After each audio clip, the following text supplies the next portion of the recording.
हमारे देश में अक्टूबर 97 में 12 तारीख को ब्रिटेन की रानी एलिजाबेथ आई थी और आप सबने अखबारों में पढ़ा होगा कि ब्रिटेन की रानी जो एलिजाबेथ हमारे देश में आई उसके बारे में हिंदुस्तान के हर अखबार ने मुख्य पृष्ठ की खबर बनाई। भारत सरकार की तरफ से भी काफी प्रचार किया गया और लगभग एक सप्ताह तक हिंदुस्तान सरकार के दूरदर्शन और आकाशवाणी पर सिर्फ रानी एलिजाबेथ की खबर ही महत्वपूर्ण खबर मानी जाती थी। तो ब्रिटेन की रानी एलिजाबेथ भारत में आई, सच्चाई यह है कि उसको भारत सरकार ने बुलाया था, निमंत्रण दिया था। तो एक तरफ तो हमारे देश की सरकार आजादी के 50 साल का जश्न मना रही है और दूसरे तरफ रानी एलिजाबेथ को भारत आने का निमंत्रण भी दिया गया। रानी एलिजाबेथ अंग्रेजों की रानी है और वो हमको ये याद दिलाने के लिए आई थी कि 50 साल पहले हमने तुमको गुलाम बनाया था। दुर्भाग्य क्या हुआ, रानी एलिजाबेथ हिंदुस्तान आई तो इसमें विशेष बात क्या है, आप ये प्रश्न पूछ सकते हैं। तो रानी एलिजाबेथ का आना हमारे देश में एक विशेष दुर्घटना को बताता है। हमारे देश में बहुत सारे देशों के राष्ट्रपति आते हैं, प्रधानमंत्री आते हैं, बहुत सारे देशों के राजदूत आते हैं, लेकिन उनके आने जाने से कभी कोई दुर्घटना नहीं हुआ करती। ब्रिटेन की रानी हिंदुस्तान में आई तो उससे जो दुर्घटना हुई वो क्या हुई। हमारे देश के अखबारों में रानी के आने के 15 दिन पहले एक वक्तव्य छपा। तो हमारे देश के प्रधानमंत्री ने कहा कि ब्रिटेन की रानी एलिजाबेथ को भारत में आने की कोई जरूरत नहीं है।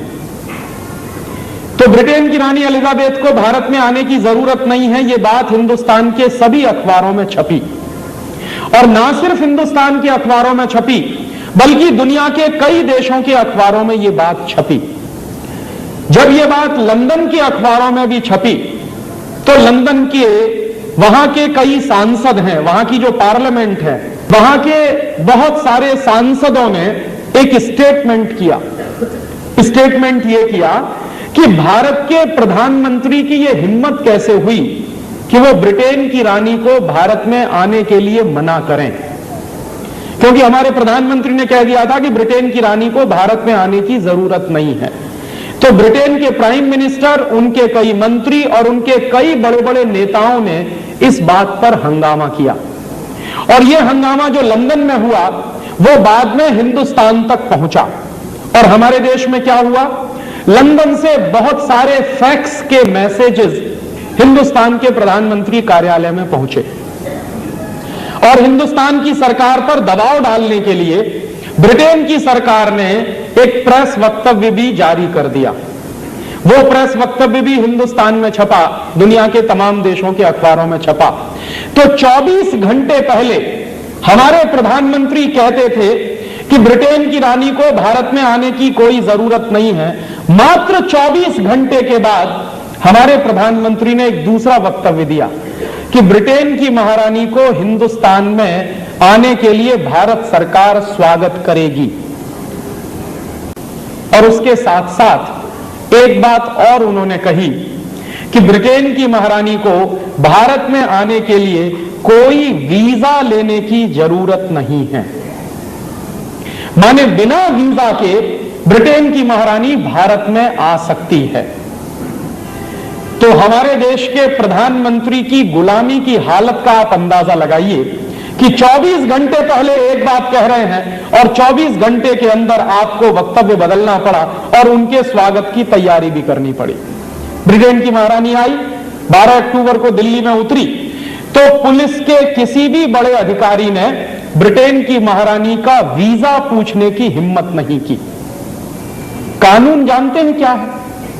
कानून यह है कि आप दुनिया के किसी भी देश में बिना वीजा के जा नहीं सकते और अगर आप कभी गलती से अमेरिका जाएं और आपके पास वीजा ना हो तो दो ही बातें होंगी आपके साथ, या तो अमेरिका की जेल में पकड़कर आपको बंद कर दिया जाएगा या किसी हवाई जहाज से वापस आपको हिंदुस्तान भेज दिया जाएगा। ठीक इसी तरह से दुनिया के किसी भी देश का प्रधानमंत्री और राष्ट्रपति हमारे देश में आता है तो उसको वीजा लेना पड़ता है। हमारे देश के राष्ट्रपति और प्रधानमंत्री जब दूसरे देशों में जाते हैं तो उनको भी वीजा लेना ही पड़ता है, लेकिन ब्रिटेन की रानी को भारत में आने के लिए वीजा लेने की जरूरत नहीं है। यह बात जब सरकार ने कही तो हमारे जैसे लोगों के मन में प्रश्न पैदा हुआ कि ऐसी कौन सी विशेषता है ब्रिटेन की रानी में जिसके लिए उसको भारत में आने के लिए वीजा की जरूरत नहीं। उसी के साथ साथ एक दूसरी दुर्घटना और हुई कि जब ब्रिटेन की रानी दिल्ली आई तो उसको 21 तोपों की सलामी दी गई। यह सलामी हमारे सिर्फ राष्ट्रपति ले सकते हैं और कोई नहीं ले सकता। भारत में सिर्फ राष्ट्रपति को अधिकार है 21 तोपों की सलामी लेने का, बाकी बाहर के किसी भी व्यक्ति को 21 तोपों की सलामी नहीं दी जा सकती। राष्ट्रपति हमारे यहां सर्वोच्च माना जाता है, जो भी संविधान की व्यवस्था है। तो ब्रिटेन की महारानी को 21 तोपों की सलामी भी दी गई और हमारी सरकार रानी के प्रोटेक्शन में इस तरह से लगी हुई थी जैसे जॉर्ज पंचम के प्रोटेक्शन में 1911 में कभी यह हुआ होगा। मेरे एक वकील दोस्त हैं, सुप्रीम कोर्ट में प्रैक्टिस करते हैं। मैंने उनसे पूछा कि भारत में ब्रिटेन की महारानी आए और उसको बिना वीजा के भारत में घुसने की परमिशन मिले, इस बात की कोई लीगल वैलिडिटी है क्या? तो उस वकील ने मुझे कहा कि हां राजीव भाई, इस बात की पूरी लीगल वैलिडिटी है कि ब्रिटेन की रानी को भारत में आने के लिए वीजा लेने की जरूरत नहीं है। तो मैंने उन वकील से कहा कि यह सिर्फ एक स्थिति में होता है, ऐसी लीगल वैलिडिटी एक ही स्थिति में होती है। और वो स्थिति क्या होती है कि मान लीजिए आप जब हिंदुस्तान से अमेरिका जाएं या इंग्लैंड जाएं या फ्रांस जाएं या किसी भी देश में जाएं और वापस अपने देश में लौटें तो आपको वीजा नहीं पूछा जाएगा, आपका पासपोर्ट भी चेक नहीं किया। क्यों? क्योंकि आप अपने ही देश में वापस लौट रहे हैं। तो आप जिस देश के नागरिक हैं उसी देश में जब आप वापस लौटते हैं तो आपको ना तो वीजा पूछा जाता है ना पासपोर्ट पूछा जाता है।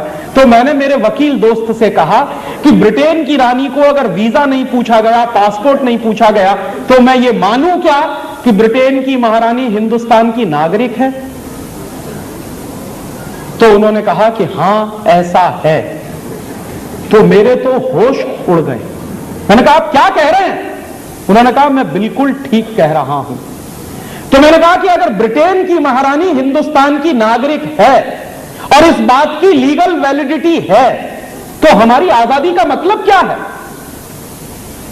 एक तरफ हम कहते हैं आजादी के 50 साल, एक तरफ हम कहते हैं भारत की स्वर्ण जयंती आजादी की, और दूसरी तरफ ब्रिटेन की महारानी हिंदुस्तान की अगर नागरिक है तो इस आजादी का मतलब क्या है?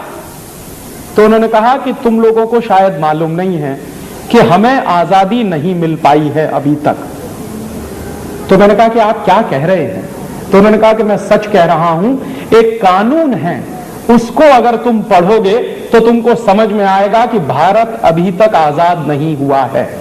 तो मैंने कहा वो कौन सा कानून है? तब उन्होंने मुझे बताया कि 1947 के साल में एक कानून बना था जिसका नाम है इंडियन इंडिपेंडेंस एक्ट, और यह कानून बना था 4 जुलाई 1947 को, माने 15 अगस्त से लगभग 10-15 दिन पहले। तो यह कानून बना था हमारे देश में आजादी के पहले, और इस कानून का नाम है इंडियन इंडिपेंडेंस एक्ट। उस कानून के आधार पर ब्रिटेन की महारानी अगर हिंदुस्तान में आएगी तो उसको वीजा लेने की जरूरत नहीं है। तो मैंने कहा कि वो कानून आप मुझे दे सकते हैं पढ़ने के लिए? तो उन्होंने कहा मेरे पास तो उसकी कॉपी नहीं है। तो मैंने कहा कहां से मिलेगी? तो उन्होंने कहा कोशिश करो भारत की संसद की लाइब्रेरी में मिल जाए, तुमको पार्लियामेंट की लाइब्रेरी में मिल जाए। हम लोगों ने बहुत कोशिश की, नहीं मिल पाई। फिर दूसरी एक कोशिश की तो उसमें थोड़ी सफलता मिली। उस कानून की फोटोकॉपी लंदन से आई, लंदन के हाउस ऑफ कॉमन्स की लाइब्रेरी में पड़ी हुई है। तो वहां से वो कॉपी आई और सबसे पहले हम लोगों ने वो कानून को पढ़ने की कोशिश की। तो उसमें लिखा हुआ है, पूरे कानून की बातें 70-80 पन्नों में हैं, लेकिन कानून के प्रियम्बल में बहुत साफ साफ लिखा हुआ है। एक वाक्य लिखा है 4 जुलाई 1947 को पारित हुए इंडियन इंडिपेंडेंस एक्ट में। और यह कानून पारित क्यों किया गया है? भारत की आजादी के लिए यह कानून पारित किया गया ब्रिटेन की पार्लियामेंट में। माने हमको आजादी मिल रही है तो हमारी आजादी का कानून विदेशी संसद में पारित हुआ है। और अगर हमारी आजादी का कानून एक विदेशी संसद ने पारित किया है तो वो विदेशी संसद अगर उस कानून को वापस ले ले तो हमारी आजादी का क्या होगा? क्योंकि जो संसद कानून पारित करती है वही संसद उस कानून को वापस भी ले सकती।